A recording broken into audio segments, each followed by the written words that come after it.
Hello and welcome to episode 5 of Let's Play Planet Coaster Globe Explorer here on Theme Park Worldwide. Great to see that you're all enjoying this series so far. I'm loving this park, how it's all coming together, and I'm looking forward to continuing with the series and of course keeping it very interactive. And talking of that, I'm going to be revealing the name and storyline that I've picked for the Mack Rides Spinning Coaster that I built back in episode 4.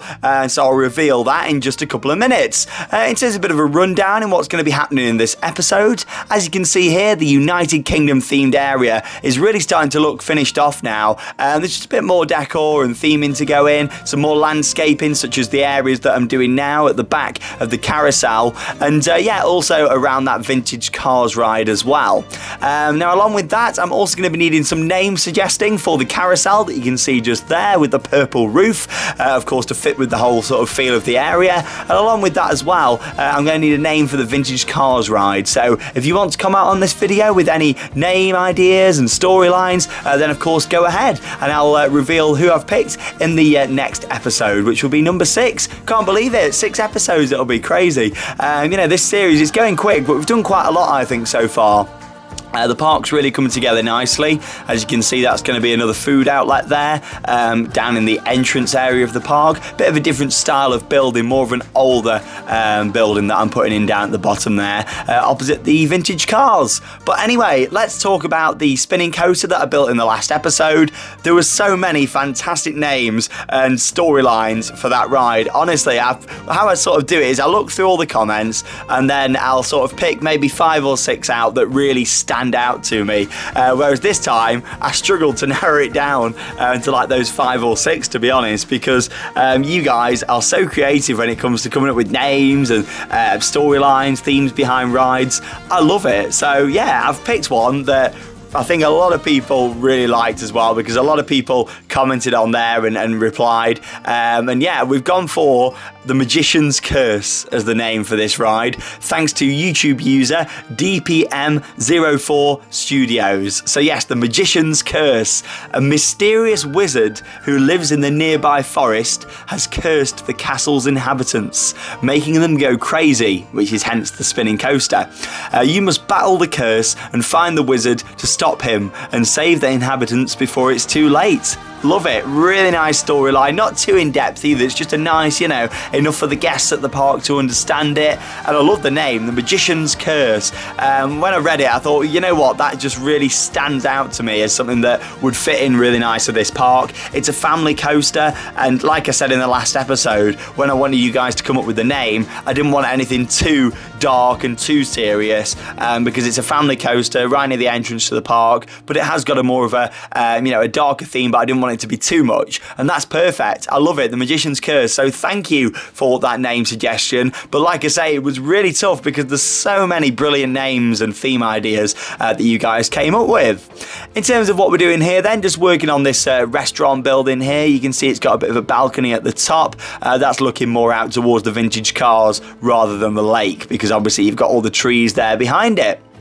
Talking of the vintage cars ride, as you can see, just putting in all sorts of random bits of theming in the queue line now. Again, come up with a bit of a storyline for this one, just so it all fits with the area. But yeah, I think it's coming together really nicely. And as you'll see in a few minutes' time, we're going to be moving on and starting with the next themed area, which is going to be located next door. And yes, in terms of what that's going to be themed to, which country, it is going to be China. So there we go. That's what we're going for next.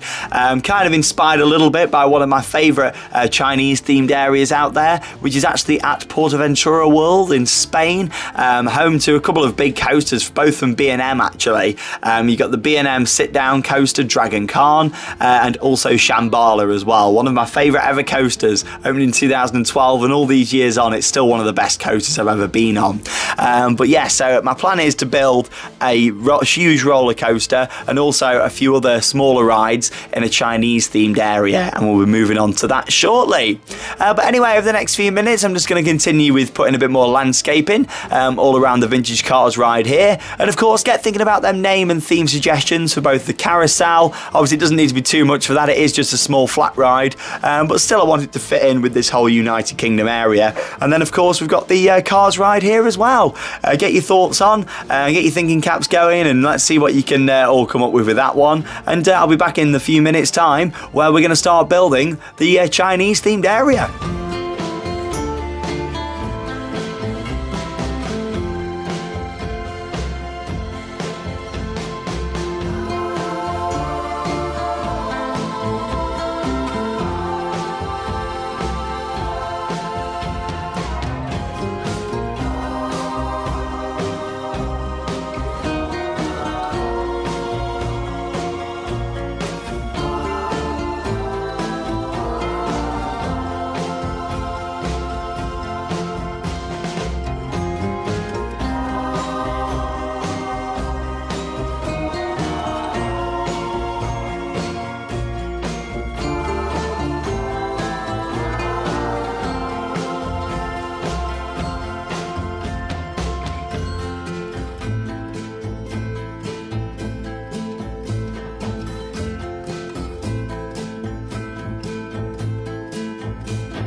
Right then, so this is it. After a few episodes building the entrance area, the United Kingdom, here to Project Globe Explorer, it's time to start work on my second country that's going to be part of this park, the second themed area. And yeah, going straight in there then with a B&M roller coaster. It's actually going to be a floorless coaster.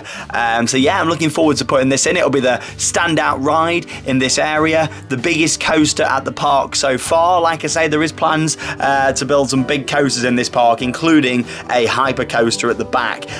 Definitely want to do that. This park has always been designed with sight lines in mind, hence why you'll see me sometimes zooming out and looking back in and from different angles just to see how it looks from different areas. And because it's all been designed from sight lines and looking nice from all the different areas, a B&M hyper coaster is being thought about. Every area I build, every building that goes in, every path, I'm thinking about that big coaster that'll be on the other side of the lake, right at the back there. There's a fantastic backdrop to this park. So here we go. Let's start off with the construction. As you can see there, the lift hill's got a lot of supports on it, but I thought, you know what, you're not going to see them soon because obviously I'm going to be doing some hills and more tracks going to be going into place and that sort of thing. It's all about experimenting when you build coasters in this game. Like you can see, just I put all the drop in, my first couple of inversions, which was a Cobra roll, but it just didn't work very well. I thought, no, we can go a bit higher than that. We get some more speed, which of course can increase the excitement rating and overall thrill factor of the coaster.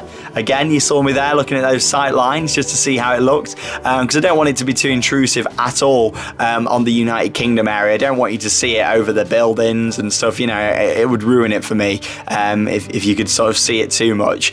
But yeah, as you can see, we've got the Cobra all over the water. This has been inspired partially by Dragon Con at Portaventura and partially by the Hulk at Islands of Adventure. As you can see there, some of them supports are starting to move now as I'm putting some track in, and by the time it's all landscaped and there's hills and trees and stuff, you're not going to see as many supports as there is there, because it's a bit over supported.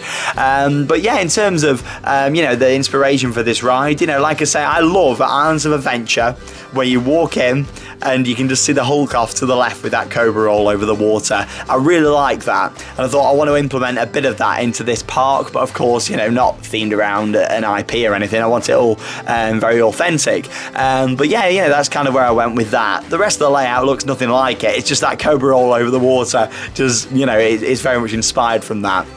The layout itself, as much as the coaster, I say it's inspired as well by Dragon Con. The layout won't resemble it in any way. It's just, might be a couple of similar elements, but in terms of the layout, I'm not going anywhere near that. It's just more the colour scheme and the fact it's a B&M coaster in a Chinese themed area, but again, I really like that. So it's combining the two, putting some water in, some heavy theming around it. What you tend to find at quite a lot of parks that put in big B&M coasters and just big coasters in general, they may only theme the queue line and station area, and they'll leave the rest of the coaster quite barren. That's not going to be the case with this. It's going to have a lot of landscaping all around it, tunnels, trees, rocks, all around the coaster. You can see here, I'm not actually taking up too much space with it so far. It's quite a compact sort of layout, bit of a out and back and then out again, with how the layout looks there. That's a really nice element there, actually, just over the lift hill. That's a really nice piece of interaction there between the track. And of course, we've got the monorail that I'm building around here as well. Likewise, I said a few episodes ago when I put the monorail in, I can change the layout of that if I want to, if I feel like it's in the way. But I've tried to actually build this coaster around the monorail, and I think it fits in quite well, because that's going to be part of your arrival experience, isn't it, into this park. Guests will park their cars. They'll either have the choice to walk or get on the monorail, and they can get the monorail and it'll take you through this section of the park. It'll go through the Chinese area and of course down into the United Kingdom themed area, the entrance to the park. So yeah, you'll get a really nice view as you're making your way in. As you can see here, just working on the paths now and thinking about exactly where you want the footpaths to be through this area.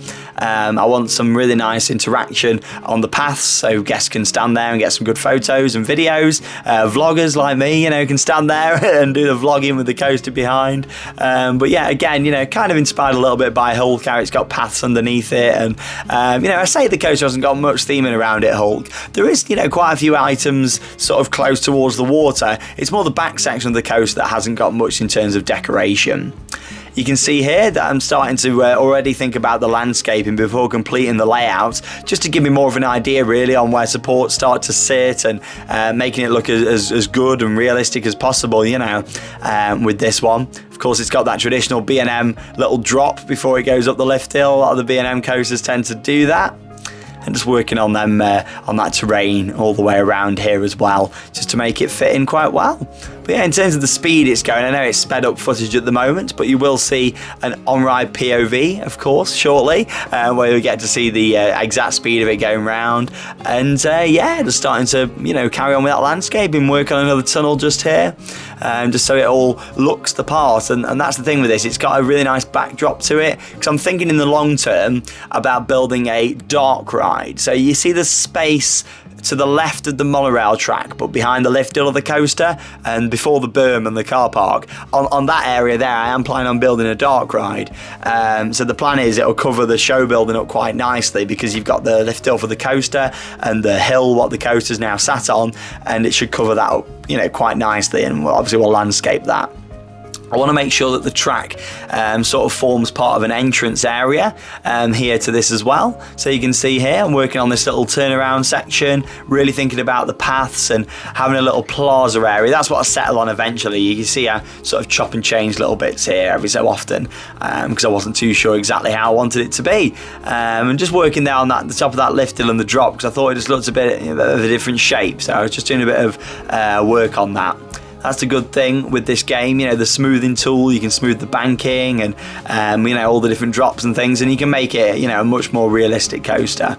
Quite a steep drop actually there for a first drop on that coaster, but that's what I wanted. You know, I want that impact. You know, walk around that corner out of the UK area and think, wow, look at that coaster, because you can see there from the sight lines from that entrance street, you know, you can't really see it at all, which is exactly what I wanted. It's the perfect height, just to sort of hide the coaster a little bit. You can see now, just continuing work on that turnaround section and heading over the pathway. The entrance to the queue line and the exit path for the coaster is going to be off from that little section there as well. So, you know, it's a very different style ride. This one, you know, in terms of what we've already built in the park so far, it's a big thrill coaster. Our Mack Rides Spinning Coaster, that's more of a, you know, it is a family coaster with a few thrills with it being spinning. But with this, it is a full-on thrill coaster. Just messing about a little bit with the track here now. I've tried a few different bits to try and get it to work, but couldn't quite get it how I wanted it there at first, so I decided to completely remove all that and start, you know, with this smoothing tool to change bits. And there you go, it goes all the way back, and I start all of that again. But that's the thing, you know, no one's ever perfect at building a coaster in Planet Coaster. It takes time, you know, to get it right, and you know, I'm sure people, sometimes I'll open the game again to film another one of these episodes, and I'll look at what I built and thought, oh, you know, I wish I'd done that, or I might change that, you know, and sometimes I do change it and other times I don't. You may notice sometimes in between episodes little bits may change. It's, you know, it's one of them things, it's like you'll notice throughout this series I'll do a few smaller bits off camera, things that I don't think are that important for the episodes, but things that I want to do to the park, you know, more for my own self sort of satisfaction really, whether it be improving sight lines or moving some trees or even putting in some trees, you know. That's a really nice view actually. So you're sort of going to come out of the entrance street down towards the carousel, and you'll look to the left and you'll just see the coaster for the first time there, and you'll walk towards it. Of course it'll get bigger and you'll have that impact. If you have been to Portaventura in Spain, you'll know exactly where I'm coming from with that. Because you'll walk out of the Mexico themed area. Bear in mind, you've already got like Hurricane Condor that towers above you, which is a intimate giant drop.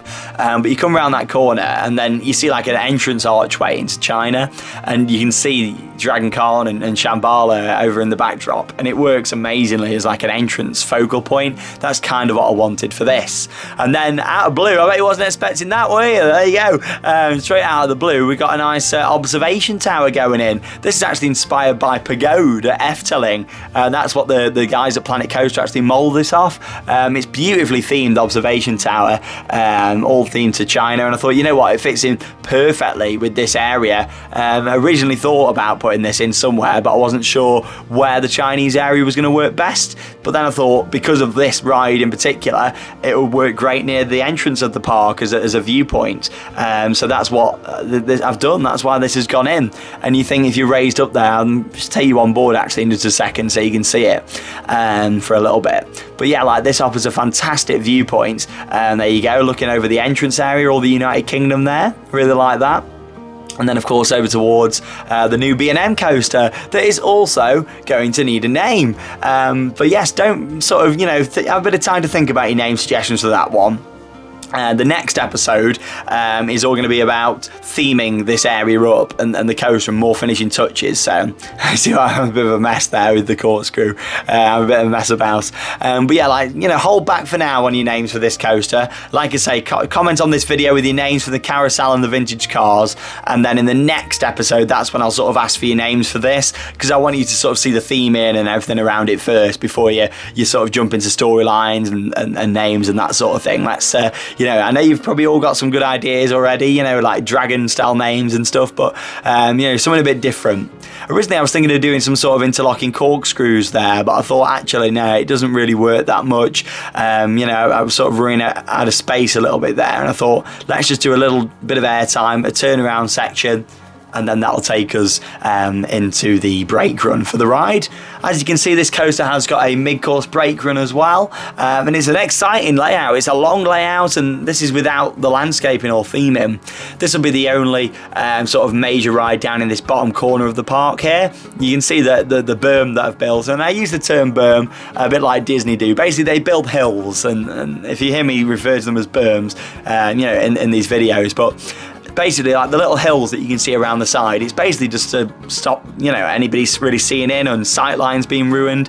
But I've built the berm a bit further back here. I'll probably just put trees in. I won't be building anything behind this coaster. I want it to be quite spread out, some of the areas. I don't want it to be too jam-packed like some of the stuff that I've done. It's the complete opposite to the indoor park, where it was really about maximising space and putting things close together. This is completely opposite. It's about spreading things out, getting some really nice theming, decor, sightlines, and just overall, which will create a nice ambience for the park. But there you go. We're towards the end of the episode already, but of course I wouldn't leave you guys seeing this big coaster and we're not taking you on board for a real-time ride, not sped up. Of course, the reason I do speed up me building these coasters, I mean, you were looking at about an hour's worth of footage there, and I don't think there's anybody that wants to see me for a full hour, deleting bits of track and putting other bits back in. And yeah, I'm really pleased with how this looks. Like, just starting a bit of the water off here. This gives you a bit of a teaser as to how this area is going to look when it's finished. But this is nowhere near complete yet. There's a lot of theming, a lot of decor to go into place, and that will all be happening in episode 6. So I look forward to sharing that with you all. In terms of the train track, as you can see, that's going to be built in stages all around the park. Just moving it onto the berm there. I don't want to come across the other side of that because that's going to be all part of my Disney Springs, Disney Village, whatever you want to call it, sort of area, City Walk, like my entertainment districts. But yeah, like the train will sort of continue to be built throughout the whole series, and that'll be one of the last attractions to open because it's been built throughout the park. I didn't want it to all go around the outside fully either. I wanted to kind of interact with some of the rides. I know it hasn't really done that so far, but maybe as we move forward, that's something that I will be doing. Here we are then, front row, get your arms in the air, here we go. It's time for a ride on this B&M Floorless coaster. We head up the lift hill just there. I was considering a launched lift hill, but then I thought maybe we can do that with another B&M coaster later, or if not a B&M, another coaster. There's definitely going to be a launch coaster. Maybe I've got a certain multi-launch coaster planned, stay tuned for that one in the next few episodes. But yes, very exciting plans I've got for this park. I've got so many ideas like roaming around in my head for it, and I can't wait to continue to share them with you all. I mean, we're now towards the end of October. As we move forward into winter, there's going to be still an episode every week. There's no set day for these episodes, but there will be at least one posted every week to our YouTube channel. And here we go, down the drop. Good speed, and into that cobra roll, get a bit of hang time. Whoa, love it. Yeah, it runs really nice actually. Make our way up into a nice airtime hill, very smooth, and into the loop. Good speed through that, carries it nicely. Really nice sort of turnaround section there, into a tunnel, into some more airtime. And this is where you're going to get a bit of interaction now, a bit of a splashdown. I'm going to put in there some water effects, a couple more airtime hills, and up into the mid-course brake run, straight down into a corkscrew.